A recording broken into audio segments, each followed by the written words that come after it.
On April 11th, 1992, in a suburb of Tulsa, Oklahoma, 15-year-old Brad Kay had planned to spend the afternoon with his usual group of close friends who lived in the neighborhood. He and his father, Tom, got along well, but Tom had no idea of the tragic risks his only son was taking.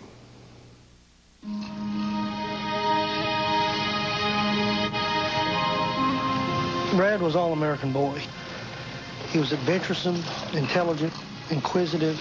He was sometimes mischievous. He'd walk into a room, and in a matter of minutes, he'd have the whole place in an uproar. I remember him riding up the street like he always did. What's going on? Not much. He was my best friend. He was like my little brother. Rodney Price, whom Brad had known since he was 5, lived less than a block away.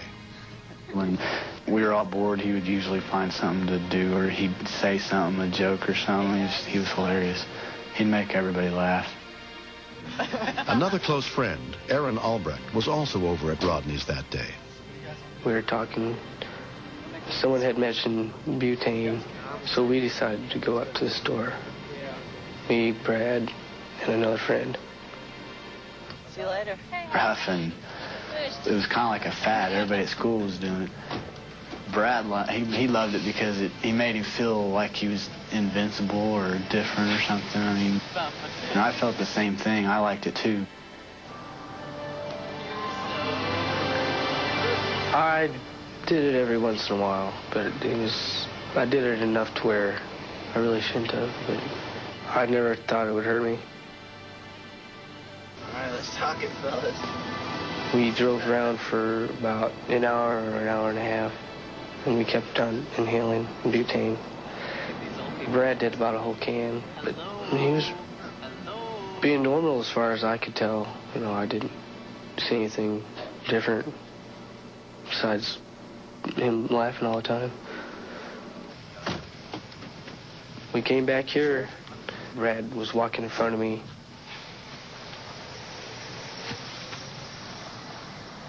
Come on, Brad.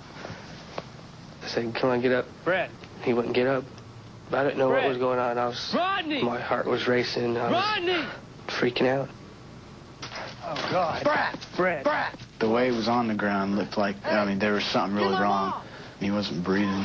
Come on, Brad. Get my mom! Get up, please. And I was scared to death. Rhonda Brown, a registered nurse, was at home 2 doors up the street. And I heard the kids screaming. And I thought, great, somebody's fighting. And so I looked up over the fence, and I could see Brad laying on the ground. Brad was my favorite out of the whole neighborhood, and everybody knew it. So to see this kid lying on the ground, it was very hard.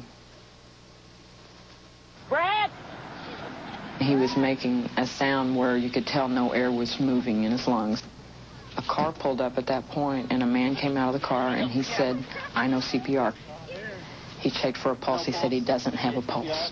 1 and 2 and 3 and 4 and breathe.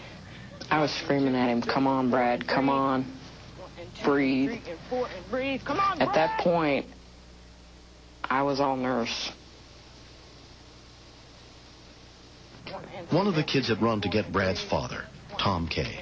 I didn't know whether he had an accident, somebody had shot him. I couldn't understand why my son was on the ground not breathing. I couldn't comprehend what was going on.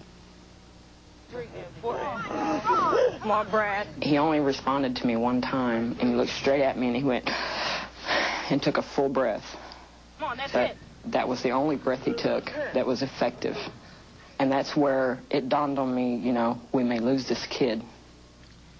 Rescue units with the Broken Arrow Fire Department arrived within 5 minutes, including EMT Paul Thompson.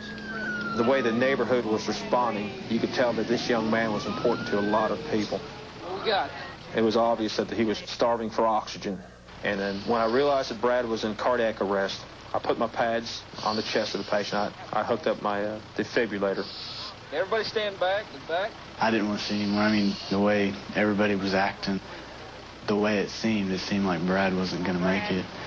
So I just left. I just started walking down the street, and I was crying so hard I could barely see. Shock's being advised. Count of 3. 1, 2, 3. Shock is delivered. Okay, we're checking for pulse. The first shock, it had no effect on the patient at all. And so I shocked him again. And then after the second shock, I checked for pulse. I did have a pulse. Keep breathing him, Jeff. Doing good. 1, 2, 3. Keep that airway. We're all taught if you get to somebody quickly, you can save their life. Brad no more than hit the ground than somebody was by his side. So I really had a lot of hope that things would turn out. You always grasp for hope. He was 15. He had a good, strong heart. He had good, strong organs.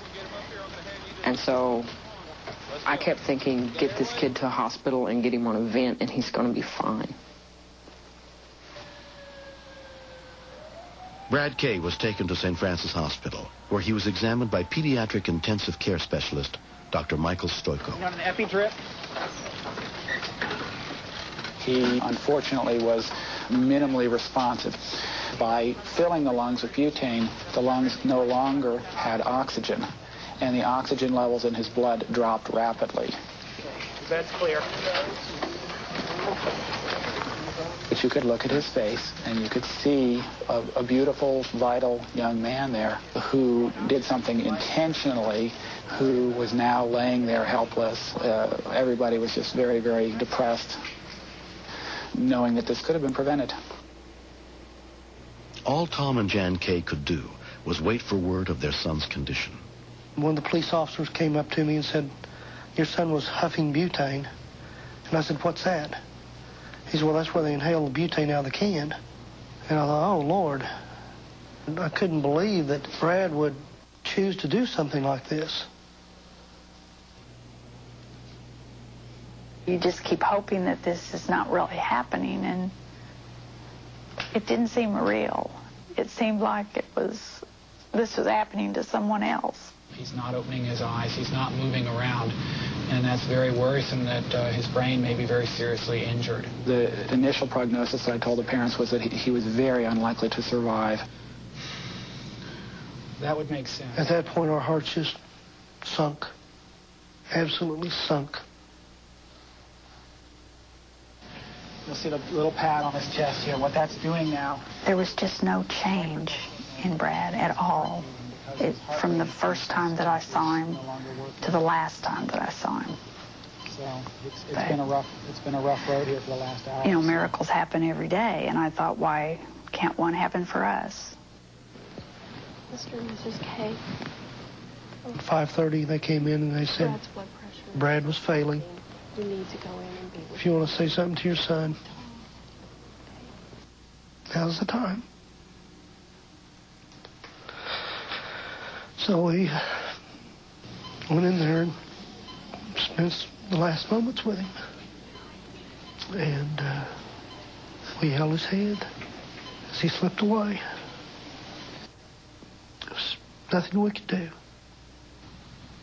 At 6:01 a.m., less than 11 hours after he collapsed from inhaling butane, 15-year-old Brad Kay was pronounced dead.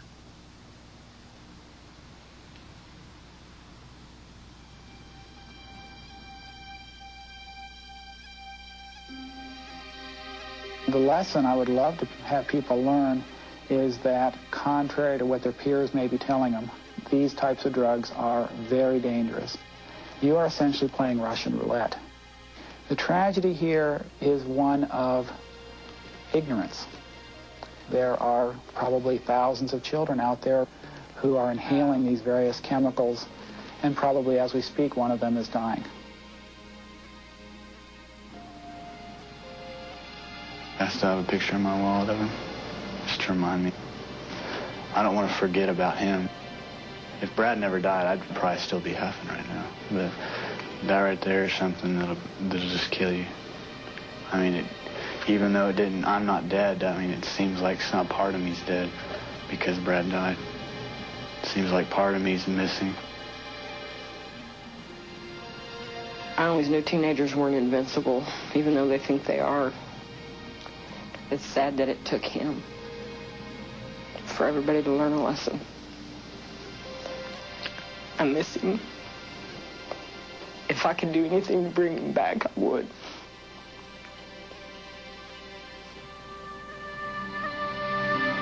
It'll be a very long time for both Jan and I to recover totally, and we probably never will. We'll always hold a very, very special part of Brad in our hearts. See a boy Brad's age, and you wonder what Brad would have grown up to be. He had a lot of opportunity. And Brad's not going to be able to fulfill those opportunities at this point because he made a terrible, terrible mistake.